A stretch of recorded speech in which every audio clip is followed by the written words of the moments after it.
Hello and welcome back to this week's installment of Coffee Break. I'm Dave, this is Steve, and this week we're going to be breaking down a lot of common questions and comments that you guys have had over through tying month and just in general.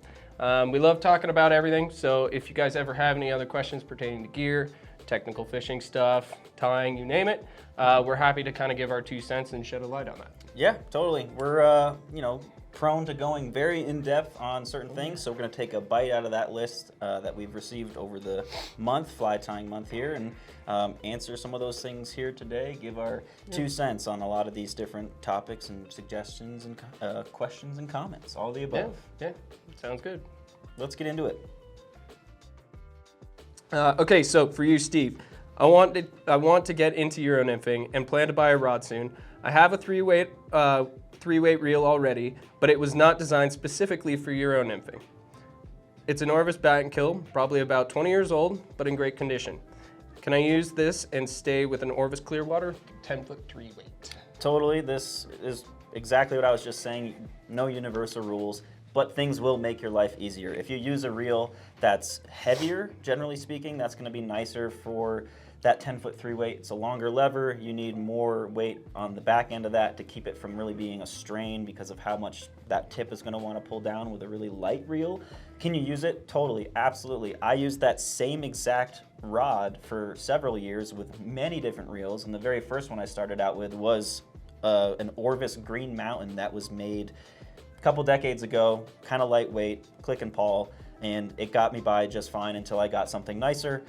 We have tons of options that are great for this, specifically designed for Euro nymphing. This is the Galvin Gen. It has a weight kit that comes with it. It's going to balance out rods from 10 feet to 11 feet and beyond really nicely. We even have a video about this whole setup on our YouTube channel. But to answer your question simply, yes, you can totally use that. It might be a little bit more fatiguing than if you get a heavier reel someday, but just something to consider as you kind of progress through the Euro game. Steve. What's up? Can using a 7-weight, non-Euro specific reel be used to help counterbalance a Euro rod? Yep. If the weight meets the manufacturer's recommendation, if so, considering the diameter of the Euro nymphing line, would it be better to add additional backing to better the line retrieval rate or any other additional benefit? It's kind of a jumble of a question, but that's okay. For sure. Can you use a larger reel than what the rod is telling you to use? Yes, absolutely. In fact, one of my favorite reels to use on a Euro rod is a rod that's rated for 5, 6, and 7-weight rods.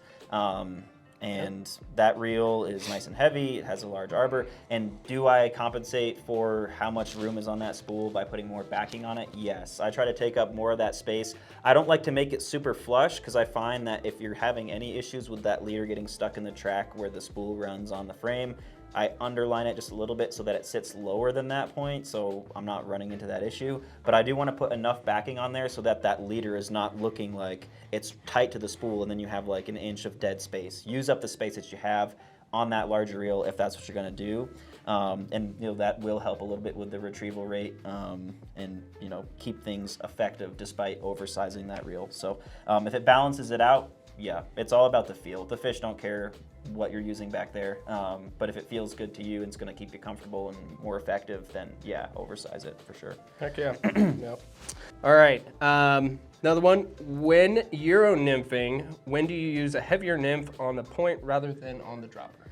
So I could talk about this for an hour, but to keep it really, give you the Spark Notes version, if I want to fish more vertically, then I'm going to put my heavier fly on the point, the bottom, and then that lighter fly on that tag. That's going to keep my rig riding more like this. So when fish are spread out throughout the water column, if they're suspended, if the water is really deep and they're not just glued in one area, I'm probably going to spread my rig out more vertically like this. And if I want to fish more horizontally, if fish are very concentrated on the bottom, if I'm fishing shallow water or riffles or something like that, and I know that I just want to hit one part of the column horizontally, then I put the heavier fly on the tag. It's going to fish a little bit more like this. That's the Spark Notes version.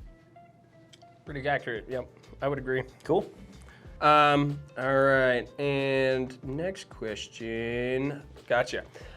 Steve, why do Euro rods have a fighting butt?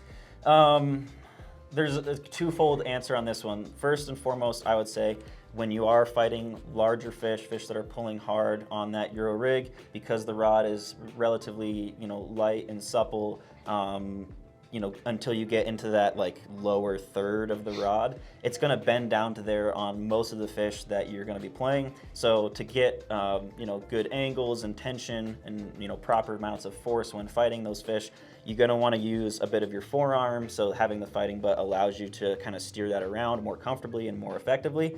Another reason that's kind of like a side benefit that I would throw out there is when you are extended and you have that rod cradled in your hand and you're tracking it through the drift, and that fighting butt is right up against kind of that lower part of your forearm, and a fish takes, if you're not setting the hook actively, I've heard it said that you can have your arm out and get an unexpected take, and that fighting butt being taut to your wrist makes it so that when they pull down, there's already immediate resistance on that fish, and you're kind of like setting the hook almost automatically by having everything taut, and that fighting butt allows for that as well.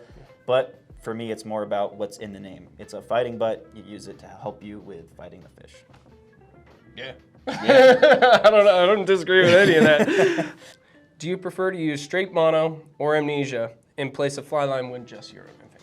You totally can. There's a lot of personal preference involved with that decision. If you want to run a very long section, to just do the mono rig, as it's sometimes called, or just replace that fly line with a material like that, yeah, you totally can. That personal preference comes down to, it's when you're out there tight lining, do you want to be handling just a Maxima type material or amnesia type material, something like that, or do you want it so that at some point you would be handling that kind of like Euro fly line, something like that. So if you want to handle something that's coated and a little bit thicker and nicer on the fingertips, then don't just do a really long section of mono. But if you want like absolutely zero line sag all the time, make your leader long enough so that you are never handling that actual Euro fly line or whatever kind of coated material that you have behind that leader. However, one side note is, no matter what you decide for that leader itself, I would actually recommend using the Cortland Euro Nymph leader material. We actually have a video on this on our channel talking about that material and building out leaders with it. So that's kind of my recommendation for that. As far as eliminating fly line entirely, that's up to you. I don't. I just run a long enough leader so that I don't really encounter that fly line. But if I wanted to put a different tapered leader on there and actually handle fly line while floating the cider or casting and turning over dry flies or dry dropper, I have the ability to do so because that floating fly line is on there. Good answer. Yeah. Good answer. All right. Steve, What's up? got another Euro nymphing question for you. Hit me. All right. When Euro nymphing for native Appalachian brook trout in Spring Creek, that is producing mayfly nymphs about 1 inch to 1/4 long, what would your go-to pattern be and why? Mayflies, tan, brown steak. I like this question because it reminds me of like one of those standardized test questions that's like, if little Timmy is driving 20 miles an hour southeast, headed towards the raspberry stand, why did the price of spuds in Idaho go up by 30% last quarter? It's like so oddly specific, but my answer is brook trout are very vertically oriented. So my, Euro nymphing go-to pattern for brook trout that's native on an Appalachian stream that's a spring creek, and the mayflies coming off are about 1 1/4 inches long that are brown and tan. My go-to fly might be a elk hair caddis or a stimulator or fishing dry dropper. And I mean, come on, what brook trout in a stream, the one that you're just like the one you're describing, can't be fooled with size 16 pheasant tail.